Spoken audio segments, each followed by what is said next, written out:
که تر دې دمه پورې تاسو زموږ چینل نه وي سبسکرایب کړی نو په سبسکرایب بټن باندې کلیک وکړئ. که ویډیو مو خوښه شوه نو په لایک بټن باندې کلیک وکړئ. د نور سره شریکولو لپاره په شیر بټن باندې کلیک وکړئ. خپل وړاندیزونه او نظرونه د کمنټس په برخه کې زموږ سره شریک کړئ.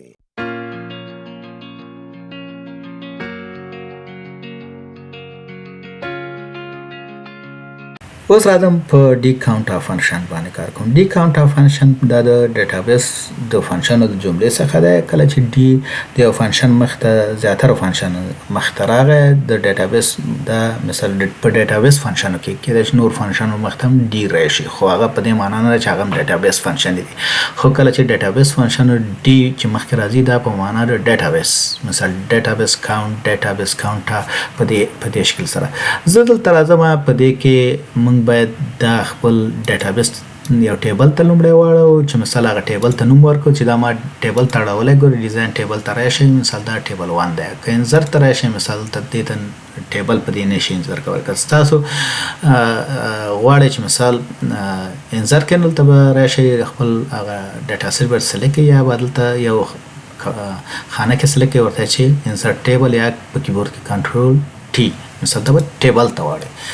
کله چې ټیبل ته واوښتو نو تاسو بیا په اسانه شکل مسلکي شکل باندې چې کولی شئ خپل کارونه ترسره کولی شئ. راځم ورته وایم چې اول ورته وایم چې مساوي دلته مساوي مې ټایپ کړه ورته وایم چې ډي کاونټا مثال دغه دویم فنکشن چې ډي کاونټا ډیټابیس اول ورته ډیټابیس سلیکټ کوم پاس ټایټل مې سلیکټ کړ لاندې کنټرول شفټ نیسم تر اخره پورې دا سلیکټ کوم بیا راځم ورته وایم چې کاما ورپسې مثال ګورل ته وایي چې فیلډ کوم فیلډ سلیکټ کړئ مثال ته وایي کلیک کوم چې فیلډ دلته مثال دا پروفیټ بیا ور کاما بیا کریټیریا موږ دلته ورته ګوره ان سیم ټو سیم نومونه د ورکړي او لاندې کالم سره کولی شئ تاسو دوه سلیکټ کړئ او یا یو سلیکټ کړئ مثال درې سلیکټ کړئ څلور سلیکټ کړئ چې مختلف کریټیریا په هر یو کې ورکړئ. خو زه یو سلیکټ کوم دلته راځم ورته وایم چې قوس بند انټر دلته 15000 کاونټ چک 15000 په 15000 کې دلته ورته وایم چې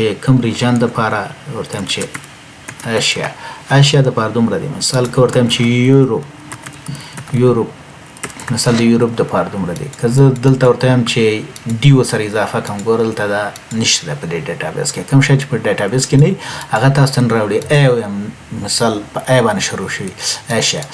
زه دلته اوس ورته وایم چې یوروپ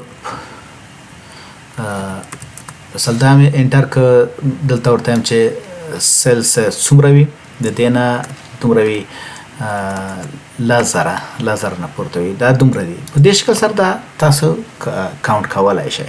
دا نور کریټیریا هم تاسو ورکولی دلته وګورئ دا مثال نومونه تاسو ورکولی شئ چې یوروپ کې کنټري چې راشیا مثال په دې شکل څلور کار دی لپاره دا و چې مثال څنګه تاسو ډي کاونټا وکاروئ په ډیټابیس فنکشن. هم دا کار تاسو د دیز نه هم کولی شئ فنکشن د لیست نه مثال دا ډي کاونټا فنکشن دا دلته راشئ دا سلیکټ کړئ تر اخره پورې ډیټابیس سلیکټ شو بیا راشئ مثال دا پروفیټ او بیا مثال کریټیریا کې دا ورته غوره کړئ چې مثال سلیکټ کړئ یو خانه ما سلیکټ کړی یو رو مې سلیکټ کړه لاندې ورسره د دې ټایټل سره د کریټیریا تاسو کولی شئ دوه یا د دې څخه زیاتې سلیکټ کړئ.